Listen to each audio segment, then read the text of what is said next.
오늘 하나님께서 우리에게 주신 말씀은 고린도전서 1장 2절입니다. 우리 한 절이니까 한 목소리로 읽도록 하겠습니다. 시작. 고린도에 있는 하나님의 교회 곧 그리스도 예수 안에서 거룩하여지고 성도라 부르심을 받은 자들과 또 각처에서 우리의 주 곧 그들과 우리의 주 되신 예수 그리스도의 이름을 부르는 모든 자들에게. 아멘. 네, 하나님의 부르심, 하나님의 부르심이라는 제목으로 말씀을 전하도록 하겠습니다. 여러분 피자 좋아하세요? 피자? 네. 미국에 3대 피자가 있습니다. 피자헛, 도미노, 그리고 피자 알볼로 아니에요. 파파존스입니다. 근데 피자헛은요 다양한 메뉴로 승부합니다. 다양한 메뉴로 승부하고, 도미노는요 전략이 어떤 거였냐면 빠른 배송. 우리 또 빠른 배송 좋아하잖아요, 그렇죠? 근데 파파존스는 후발 업체였어요. 후발 업체. 이미 피자헛이란 도미노가 시장 전체를 점유하고 있는 상황에서 후발 업체가 끼어드는 것은 굉장히 어려운 일입니다. 여러분 실제로 코카콜라랑 펩시콜라랑 어떤 게 맛있어요? 저 그거 구분하는 사람 잘 못 봤거든요. 원하시면 예배 끝나고 저 목양실로 오십시오. 제가 펩시랑 코카콜라 준비해서 맞추면 선물을 드리도록 하겠습니다. 펩시콜라가 그렇게 광고를 하고 투자를 해도요 시장 점유율이 코카콜라의 절반도 되지 않는다라는 거예요. 그런데 어떻게 파파존스가 이 3대 피자에 들 수 있었냐면요, 피자의 본질은 뭡니까? 다양한 메뉴가 있는 것도 중요하고 배송이 빠른 것도 중요하지만 맛있어야 되잖아요. 맛있어야 되잖아요. 그래서 이 파파존스는요 전략을 이렇게 세웠대요. 맛있는 피자. 우리는 종류도 별로 없어요. 배송이 타사보다 느릴 수 있습니다.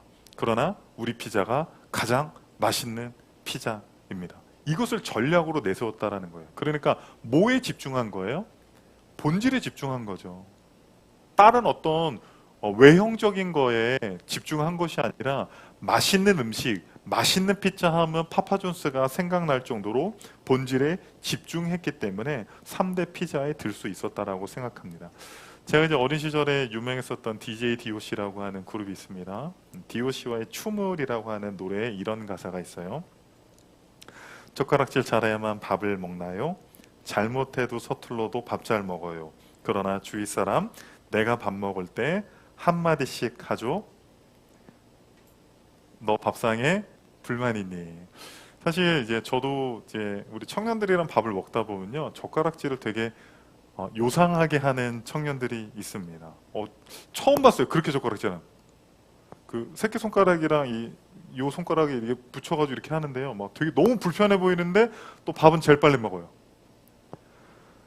사실 뭐 우리 한국 사람에게 젓가락질은 예의 범절 뭐 이런 게 속하잖아요. 자녀 뭐 부모에게 잘 교육을 받았냐 안 이런 것들 막 속하잖아요. 근데 젓가락질의 진짜 중요한 본질은 뭐예요? 밥만 잘 먹으면 되잖아요. 뭐 이렇게 먹든 저렇게 먹든 어쨌든 밥 잘 먹고 건강하면 그걸로 젓가락질은 충분한 것 아닙니까? 그것이 사실은 본질이라는 거예요.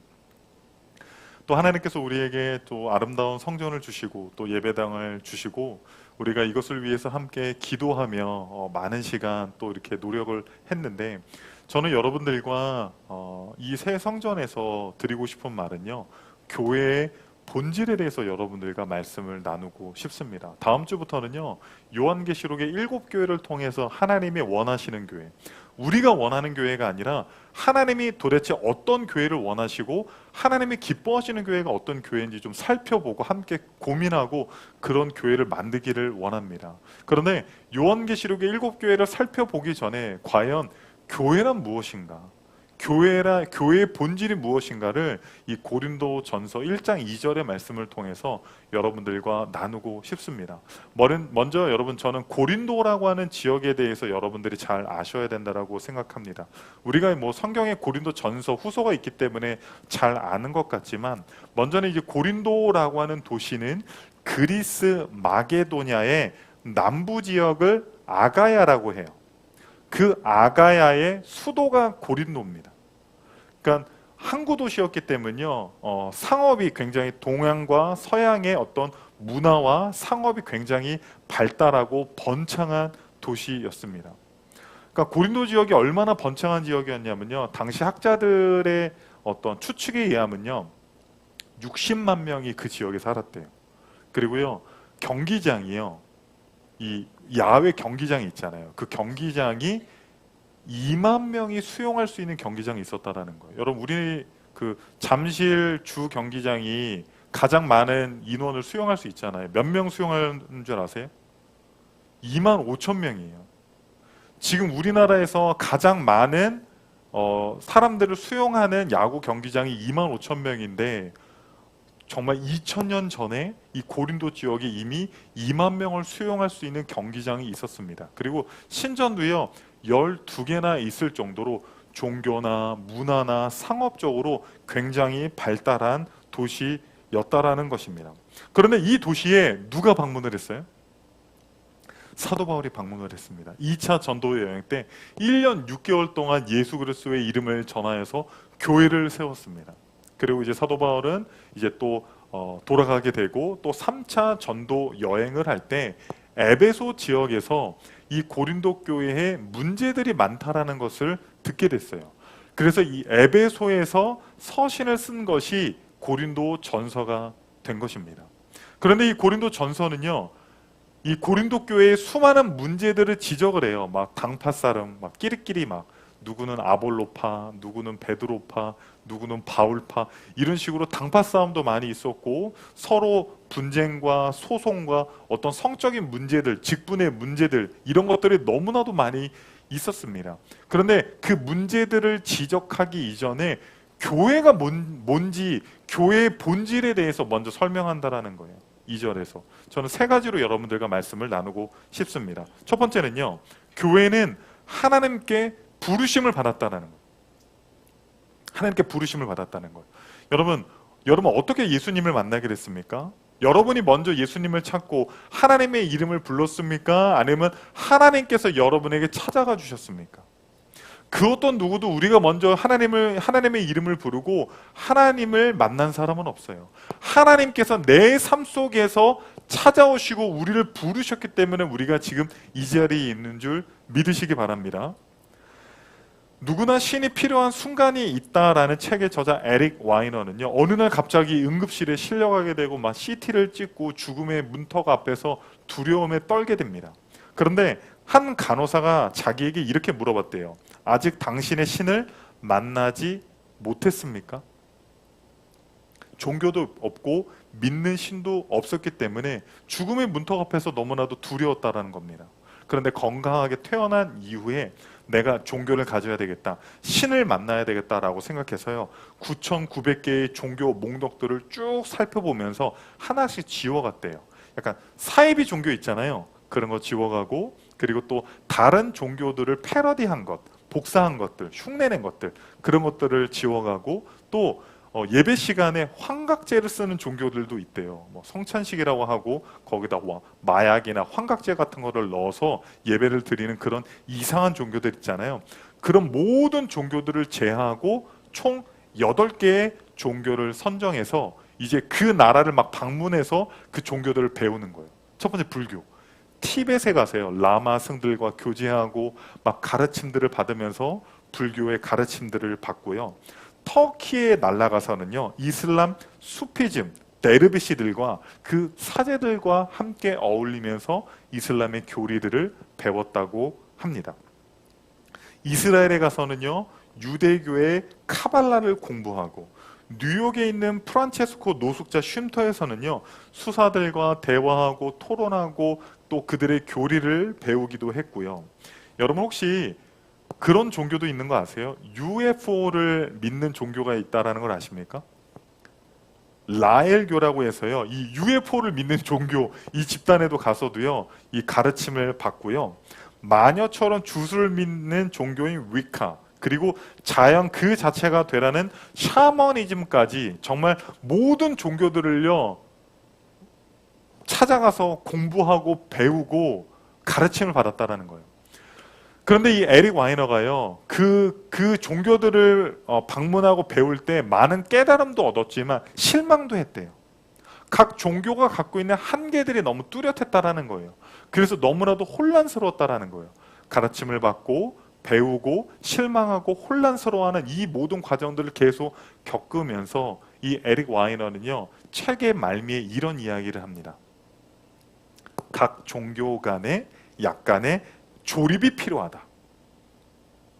그래서 자신의 삶 속에는요, 어떠한 종교를 믿는 것이 아니라요, 유대교를 삶의 기반으로 두고 그 위에 불교를 기둥으로 세우고 이슬람교의 교리를 심장으로 두고 도교의 소박함, 프란체스코 회의의 너그러움, 그리고 라엘교의 쾌락주의를 조금씩 자신의 삶 속에 삽입해서 하나의 종교를 만든다라는 거예요.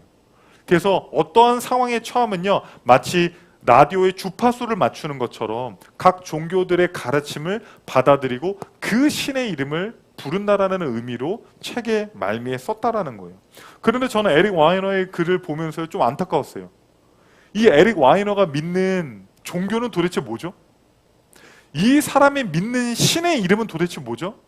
제가 볼 때 그는 정말 그 어떤 누구보다도, 우리 중에 그 어떤 누구보다도 종교에 대해서 탐닉했었고 신을 찾으려고 부단히 노력했음에도 불구하고 그는 그 어떤 종교도 그 어떤 신도 만날 수 없었다라고 생각을 합니다.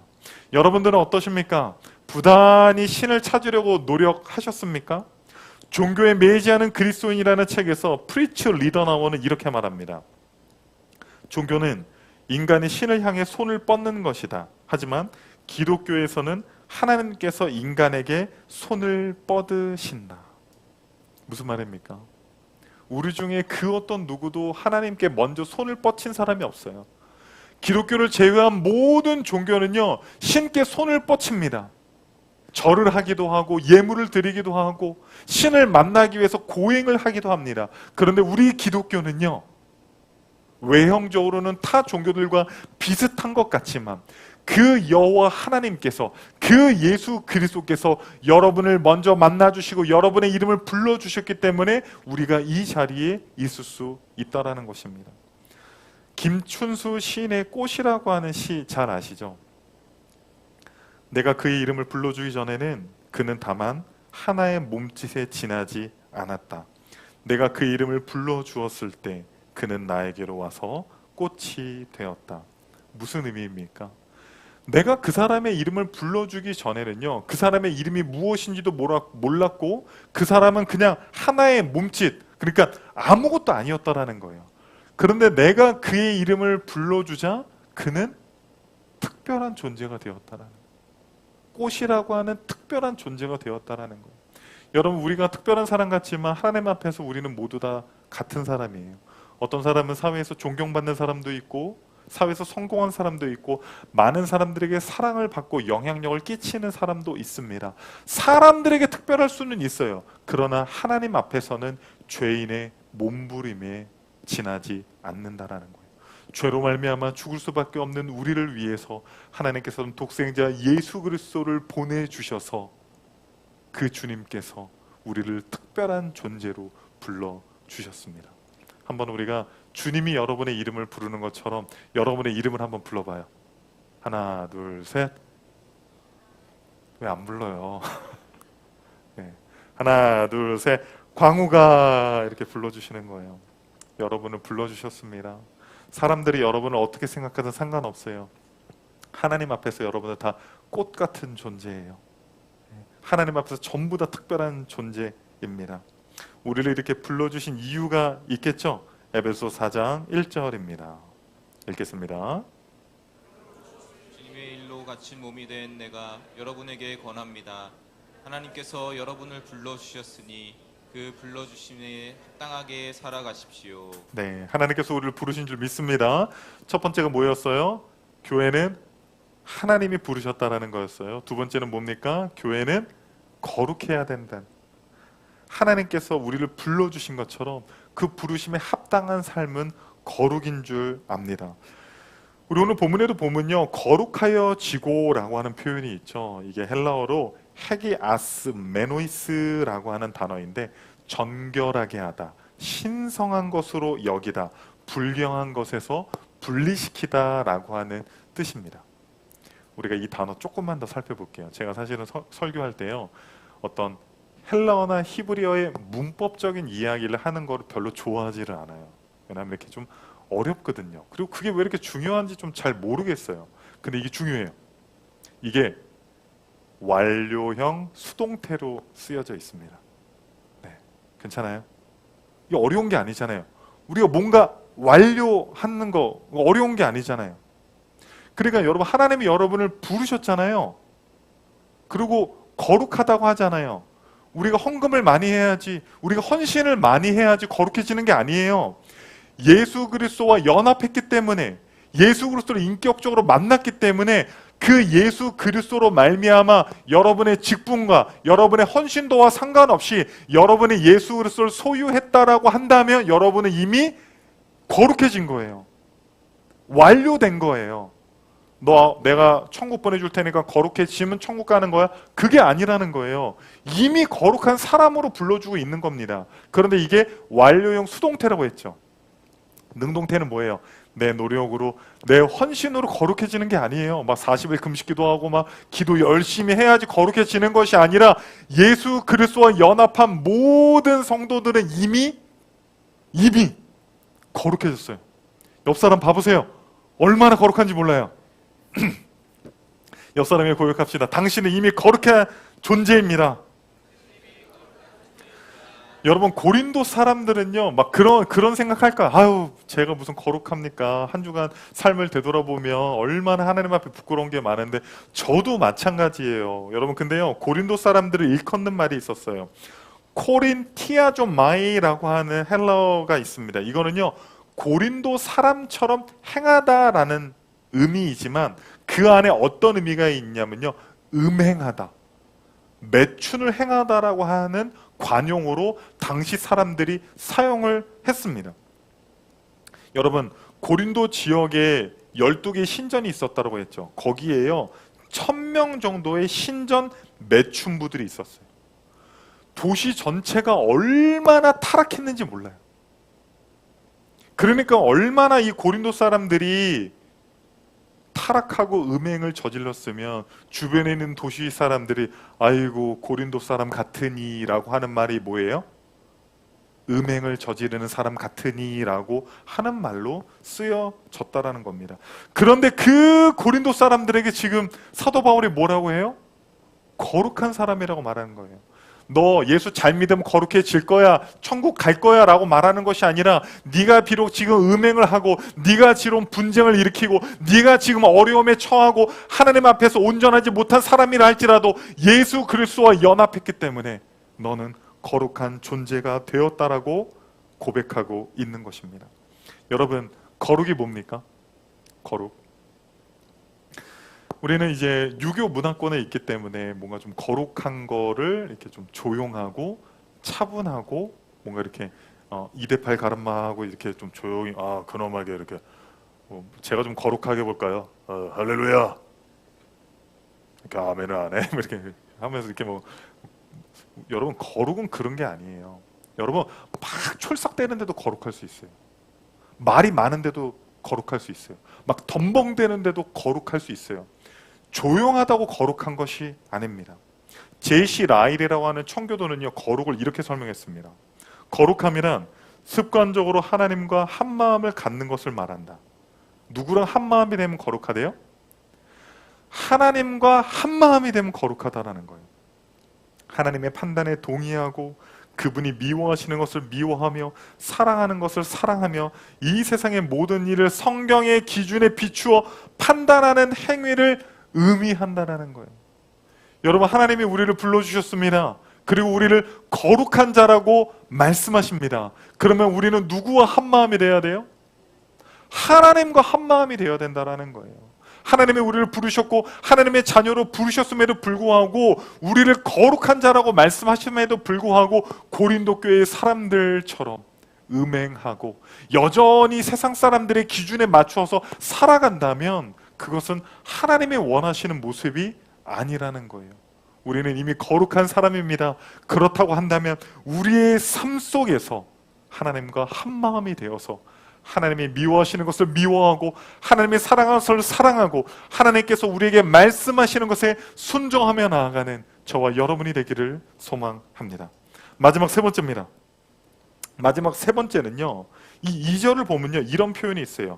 그들과 우리의 주 대신 예수 그리스도의 이름을 부르는 모든 자들에게. 그러니까 교회는 하나님이 부르셨고, 교회는 거룩해야 될 뿐만 아니라 누구의 이름을 불러야 된다는 거예요? 예수 그리스도의 이름을 불러야 한다는 거예요. 구약에서도 여호와 이름을 부르고 신약에서도 예수 그리스도의 이름을 부릅니다. 그리고 신약에서 많은 제자들이 사도들이 예수님의 이름을 부름으로 말미암아 그들의 병이 막 낫기도 하고 능력을 행하기도 해요. 그런데 예수님의 이름을 부른다는 것, 그러니까 누구의 이름을 부른다는 거는요, 그 사람과 저와의 관계를 나타내는 거예요. 관계를. 제가 이제 앞에 계신 우리 권사님을 권사님이라고 부르잖아요. 근데 그 남편분은 우리 권사님을 뭐라고 부릅니까? 공주님? 마님?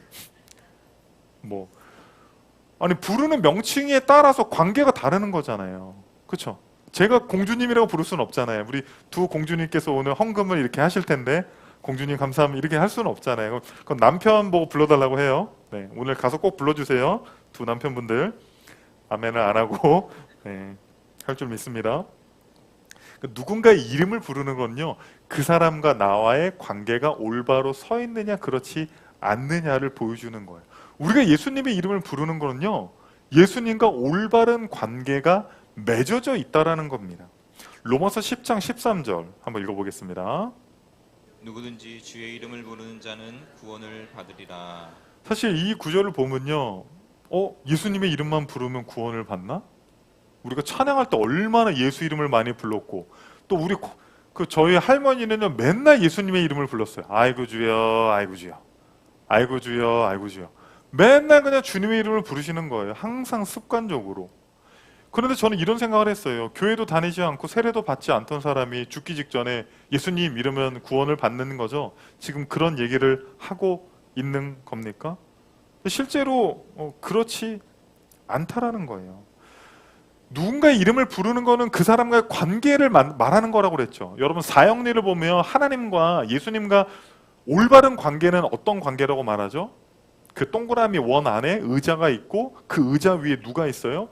십자가, 예수님이 내 삶의 주인일 때 예수님과 올바른 관계라고 이야기해요. 그런데 올바르지 않은 관계는 어떻게 표현합니까? 내 삶의 주인의 자리에 누가 앉아 있어요? 예수님이 아니라 내가 앉아 있을 때 그것은 예수님과 바른 관계가 아니라는 거예요. 그러니까 여러분 우리가 예수님의 이름을 부르는 것이 중요한 것이 아니라 예수님과 올바른 관계를 맺고 있어야 된다는 거예요. 그런데 여러분 사실은요, 사도 바울이 로마서에서 말하는 그 누구든지 주의 이름을 부르는 자는 구원을 받는다라는 말은 당시 문맥 안에서는 맞는 말이었어요. 왠 줄 아십니까? 당시 로마에서는요, 주님이라고 부를 수 있는 대상, 영어로 로드라고 부를 수 있는 대상은 로마 황제밖에 없었습니다. 로마 황제 외에 누군가에게 주님이라고 부르고 로드라고 하는 명칭을 부른다고 한다면 그 사람의 재산을 다 몰수합니다. 감옥에 가둬버립니다. 죽음을 당할 수도 있어요. 그 사람이 아무리 높은 관직에 있다 할지라도 그 모든 관직들이 파직이 되는 겁니다. 그러니까 여러분, 당시 사람들이 예수님을 주님이라고 로드라고 부를 때는 뭐가 필요한 거예요? 목숨을 거는 그 믿음, 그 신앙이 필요했다라는 것입니다. 사랑하는 성도님들, 여러분들은 여러분의 삶 속에서 예수님의 이름을 부르고 계십니까? 예수님과 올바른 관계를 맺고 계십니까? 여러분의 삶 속에 주님을 주인으로 삼고 계십니까? 예수님을 우리의 삶 속에 주인으로 모시고 살아가는 저와 여러분이 되기를 소망합니다. 우리 오늘 설교에서 세 가지 배웠습니다. 그렇죠? 교회는 뭐였어요? 하나님께 부르심을 받았다라는 것. 그리고 교회는 어떻다고요? 거룩해야 된다라는 것. 그리고 마지막 세 번째는요, 예수 그리스도의 이름을 부르는, 예수 그리스도와 올바른 관계를 맺어야 한다라는 사실입니다. 이제 한 가지 이야기만 하고 오늘 말씀을 마치도록 하겠습니다.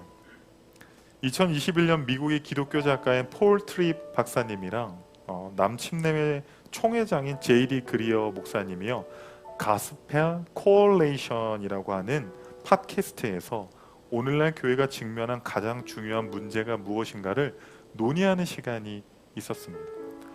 제이리 그리어 목사님께서는요, 이렇게 말했어요. 오늘날 교회에게 가장 중요한 것은 바로 정체성의 문제라고 하는 겁니다. 여러분, 제가 설교 서두에서 드렸던 말씀 기억하십니까? 피자 이야기. 그렇죠. 다양한 메뉴가 있는 것도 중요하고요. 그리고 또 배송이 빠른 것도 중요하지만 피자는 어때야 돼요? 맛있어야 되잖아요. 그렇죠.